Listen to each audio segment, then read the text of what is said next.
Can you see the screen, everyone? Yes, sir. Yes. Okay. अच्छा जी. There are four modes through which we can change the equilibrium. कौन कौन से थे, Hasan?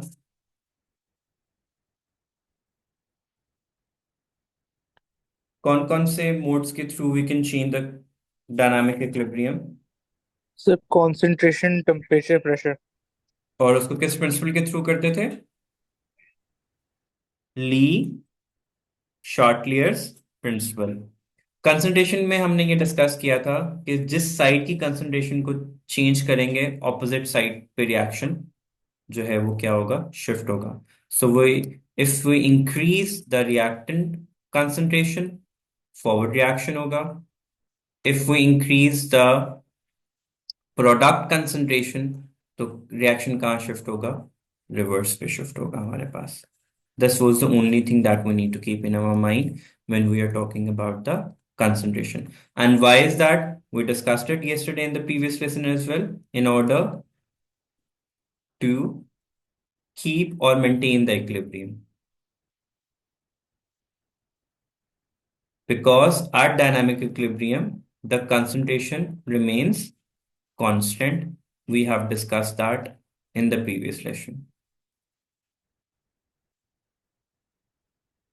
So if we go through the section, so उसके अंदर उन्होंने discuss किया हुआ है कि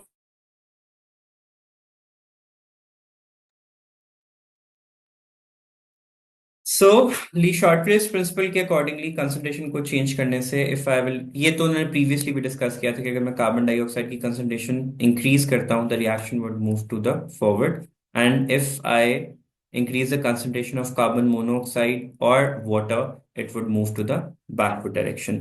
And we know that rate of forward and reverse reaction occurs at the same rate. अब उसने ये क्या है, when CO2 is added, ठीक है, to this equilibrium system, it is no longer in equilibrium because हमने उसकी concentration को क्या कर दिया, चेंज कर दिया. And concentration should remain constant when we are discussing about the equilibrium. So CO2 की concentration increase होने की वजह से rate of forward reaction relative reverse reaction जो है वो क्या होगा, increase होगा.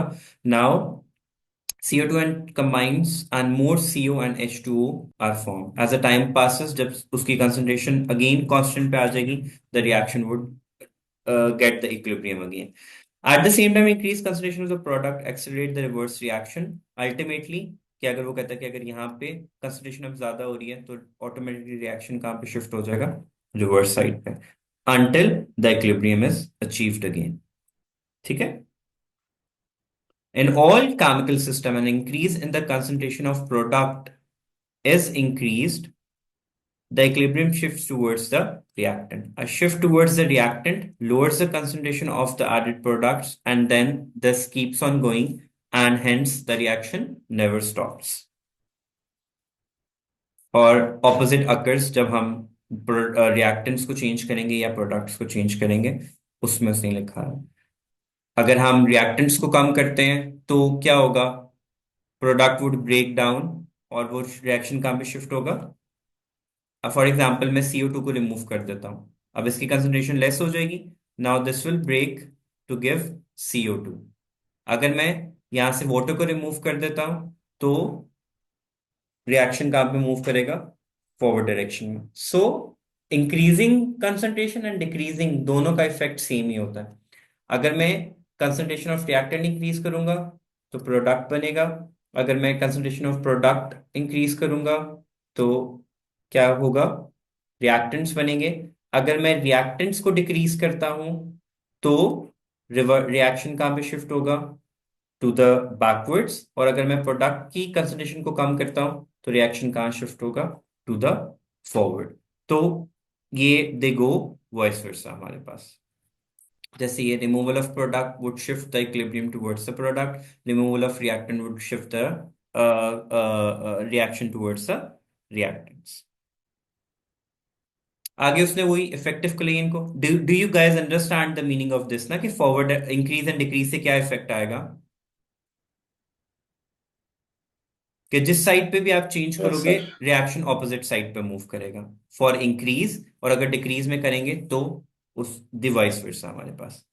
फिर उसने कोलिगन थ्योरी की बेसिस पे बात की हुई है। The rate of chemical reaction depends on the number of effective collision between the reacting molecules at equilibrium. The number of equilibrium collisions for forward and reverse reaction are equal. An increase in the concentration of reactant increases such collision for forward reaction. Thus, equilibrium shifts to the right and formation of more molecules of product occur, and vice versa. अब यहाँ पे उन्होंने एक example discuss किया हुआ है। उन्होंने यहाँ पे 2ICl gives Cl2 and I2। अब उन्होंने इनिशियल कंसंट्रेशन हमारे पास कितनी है, 2.6, and initial concentration of product is, उन्होंने पूछा क्या हुआ। Let's first read the question. Kc for the following reaction is 1 into 10 raised to power 3. The product 1.6 moles of ICl, 0.5 moles of this, and 0.5 mole is present in the equilibrium mixture. Uh, in 2 dm cube of the solution, and determine the equilibrium concentration of I2Cl2 and ICl when the equilibrium is restored after the addition of another mole of ICl हमारे पास। Let's not forget कि जब भी हम लोगों ने chemical equation देखनी है, the balance chemical equation would always be taken into consideration. Do not forget that. If you see in the equation, 1.6, इसे +1 क्यों किया है यहाँ पे, 1.6 मोल ICl एंड तो कह रहे ना 1 मोल ऑफ ICl जो रिस्टोर हुआ है, कहाँ लिखा एडिशन हुआ से सारे इक्विलिब्रियम रिस्टोर हुआ उसके। लास्ट लाइन सर देखे ना क्वेश्चन की सॉल्यूशन से ऊपर, and when ICl when use equilibrium is restored after addition, addition हाँ ऑफ। एडिशन, हाँ लास्ट लाइन में लिखा हुआ है। सो 1 पॉइंट वो आ गया, इनिशियली क्या था 1.6 था, टोटल 2.6 बन गया। और अब उस 2.6 होने की वजह से जो कंसंट्रेशन पे शिफ्ट आएगा हमने उसको डिस्कस करना है यहाँ पे। ठीक है। अब as you read the theory, उसमें लिखा हुआ है उन्होंने, on adding 1 mole of ICl into equilibrium mixture will shift the equilibrium in the forward direction. Thus, the concentration of ICl will decrease and concentration of I2 and Cl2 will increase by x, whereas concentration of ICl will decrease by 2x. तो ये equilibrium के ऊपर उन्होंने equation लिख दिया है यहाँ पे, and they have divided it with 2 in order to get the values। Equilibrium के ऊपर उसने 1 मोल को इंक्रीज किया है ना, और 2 dm³ सोल्यूशन था आई गेस, 2 dm³ से इसलिए डिवाइड कर दिया ओवरऑल इक्वेशन को। तो ये केसी की इक्वेशन आ गई, products over reactants raise to the power of 2, क्योंकि ICl was the only one जिसकी पावर क्या बननी थी हमारे पास 2। अब इक्वेशंस को उन्होंने यहाँ पे लिख दिया, उन्होंने रीअरेंज किया इसके अंदर, एंड वैसे होना तो यहाँ पे भी ये दोनों एड अप होके क्या बना देंगे, 1 बना देंगे। 0.5 प्लस 0.5 अकॉर्डिंग टू द वो केमिकल इक्वेशन हमारे पास, बिकॉज सेम फ्रैक्शंस है हमारे पास, तो ये आपस में क्या हो जाएंगे, एड अप हो जाएंगे। और बाकी उसने अंडर रूट ले लिया है यहाँ पे ताकि उसको कैंसिल आउट कर सके। यहाँ पे उसने अंडर रूट नहीं लिया, आई गेस यहाँ पे मिस प्रिंटिंग हुई हुई है ओवरऑल में ना, बिकॉज यहाँ पे भी फिर आना था हमारे पास अंडर रूट हमारे पास। एनी हाउ, आप यूं समझो कि ये भी ए था, ये भी ए था, कॉज एग्जैक्टली सेम है ना, तो ये ए स्क्वायर बन जाएगा। तो जब उसने स्क्वायर रूट लिया दोनों साइड्स के ऊपर, तो this and this was left as it is.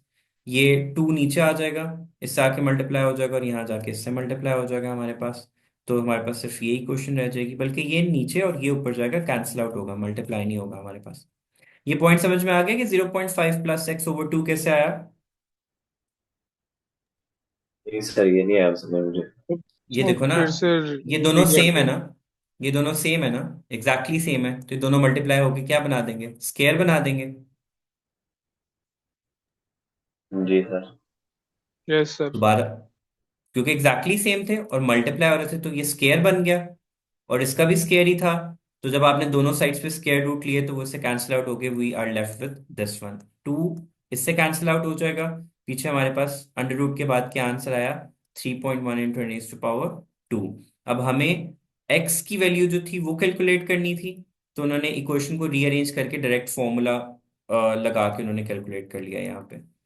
होना क्या था यहाँ पे, 3.1 इंटू टेन माइनस टू ने मल्टीप्लाई होना था 2.6 माइनस टू एक्स से, is equal to 0.05 minus x. ये पहले इससे मल्टीप्लाई होगा, इसका आंसर क्या आ जाएगा? Anyone has calculator with them right now?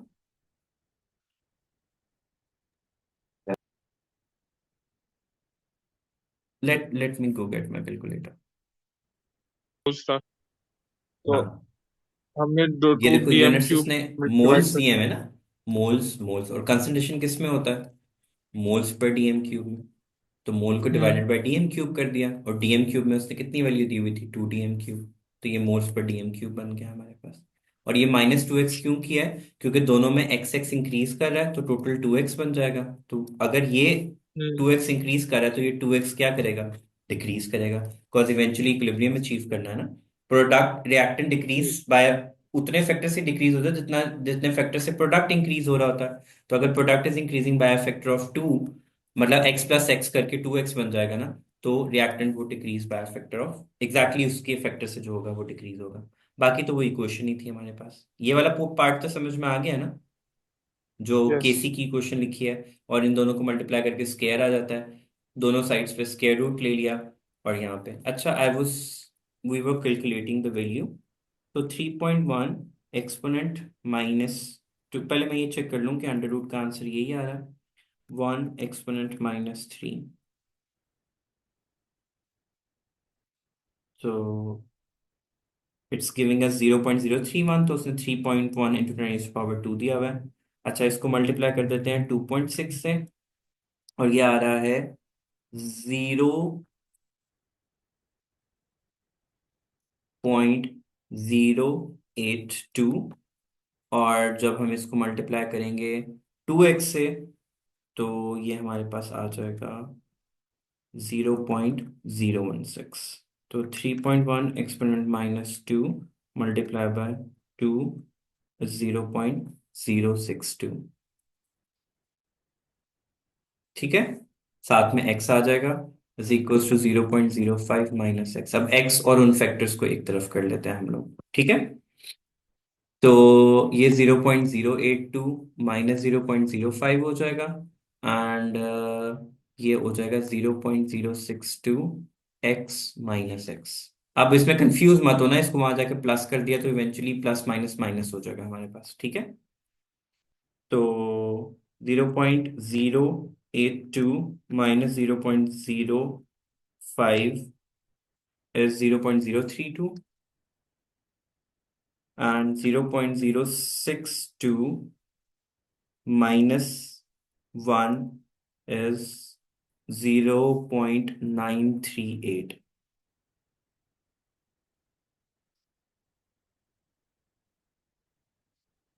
938। हमने कोई मिस्टेक तो नहीं किया मूवमेंट में? ये इंटू 2x ये बन गया 0.02। सो इसको प्लस कर देते हैं, उसको इन इधर केस माइनस का साइन तो हमारे पास आना ही था साथ में। Correct me if I am wrong, बस अगर मैं इसको उधर मूव करता हूँ तो भी माइनस का साइन आ रहा था, इसको तो मूव करूंगा तो भी माइनस का। अभी हम फाइनल आंसर की तरफ ध्यान देते हैं। सो 0.032 ओवर 0.938 इज 0.034 आ रहा है ना, 0.029 लिखा हुआ है यहाँ पे।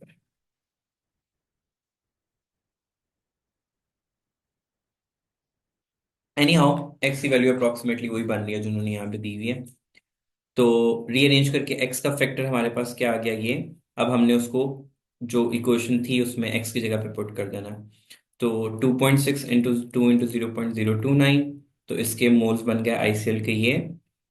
और इन दोनों के चूंकि सेम ही थे, तो हमने इसमें प्लस वो कर दिया, इसके मोल्स बन गए 0.07। 9 हमारे पास। ठीक है। अब उन्होंने यहाँ पे क्या किया है, वैल्यू सेम ही है तकरीबन। इसमें उन्होंने रिमूवल किया है ऑफ 1 मोल ऑफ ICl। तो जहां पे हमने यहाँ पे +1 लगाया था, यहाँ पे हम उसकी जगह पे क्या कर देंगे, -1 कर देंगे हमारे पास। -1। ठीक है। और प्रोडक्ट ने अब क्या करना है, इस फैक्टर ने, चूंकि हमने इसको रिमूव किया है, तो अब रिएक्शन ने कहाँ मूव करना है हमारे पास, इस साइड के ऊपर। तो यहाँ पे जहाँ पे माइनस लगाया था, अब यहाँ पे क्या लगा देंगे, +2x लगा देंगे, बिकॉज यहाँ पे माइनस माइनस आ जाएगा, बाकी सब तकरीबन सेम रहेगा। ठीक है। मैं दोबारा रिपीट कर दूं, पहले उसने इंक्रीज किया था 1 मोल, अब उसने क्या किया है, डिक्रीज किया है बाय 1 मोल, तो यहाँ पे माइनस का साइन लगा देंगे। यहाँ पे क्या आ जाएगा, माइनस माइनस, और यहाँ पे क्या आ जाएगा, प्लस, बाकी सब सेम रहेगा। Now try to get the answer of it. अच्छा बेटा जी, ये क्वेश्चन लिख लेते हैं जल्दी से।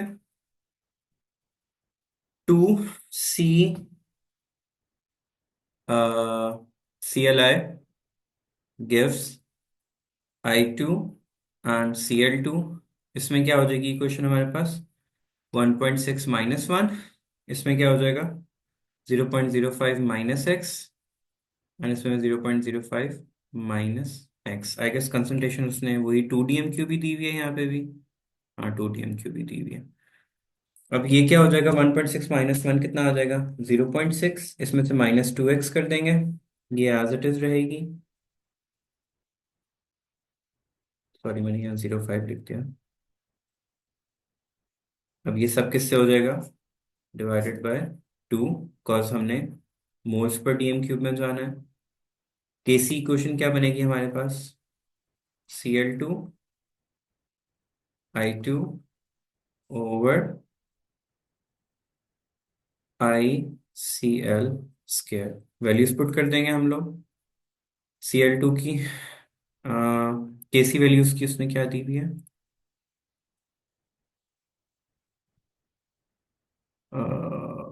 when the equilibrium is restored।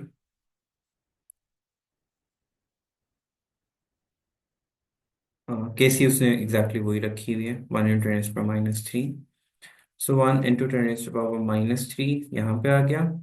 इसकी जगह पे 0.05 -x/2 एंड 0.05 -x/2 ओवर, क्या था इसकी वैल्यू, 0.6, 0.6 +2x/2 दोनों साइड्स पे स्क्वायर रूट ले लेंगे, इसकी वैल्यू अगेन वही आ जाएगी, 3 × -2। इसकी वैल्यू रह जाएगी 0.05 -x, और इसकी वैल्यू रह जाएगी 0.6 +2x। 2 से कैंसिल आउट हो जाएगा after taking the under root. उसके बाद हम लोगों ने क्या करना है, अच्छा, ये उससे जाके मल्टीप्लाई हो जाएगा।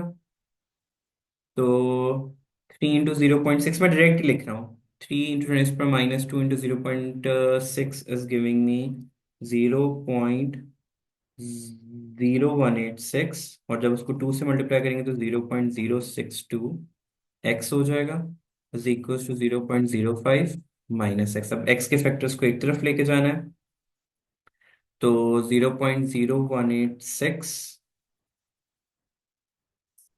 Minus 0.05 is equal to 0.062 minus, और -x आ जाएगा हमारे पास यहाँ पे। तो इसका माइनस करके आंसर आ रहा है 0.0314, और यहाँ से आ रहा है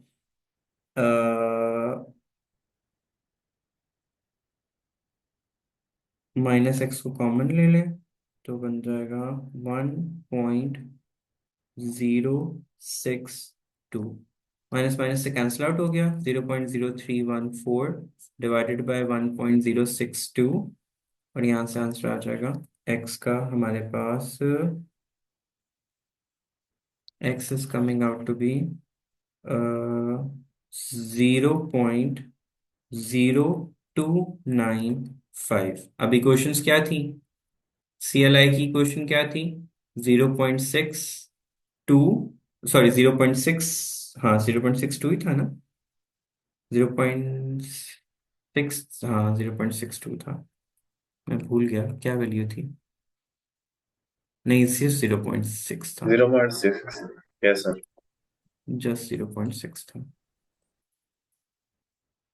प्लस 2, एक्स की जगह पे क्या आ जाएगा? 0.295।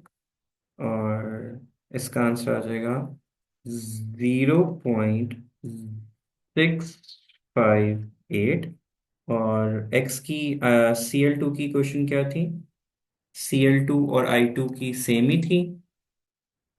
तो 0.05 माइनस एक्स विच इज 0.0295। एक सेकेंड।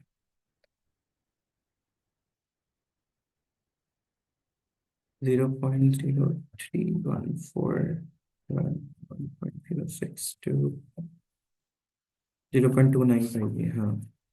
तो ये माइनस किया, we got minus 0.05, 0.020, 0.02043 moles per DM cube. आ गया। यही आंसर दिए मैंने।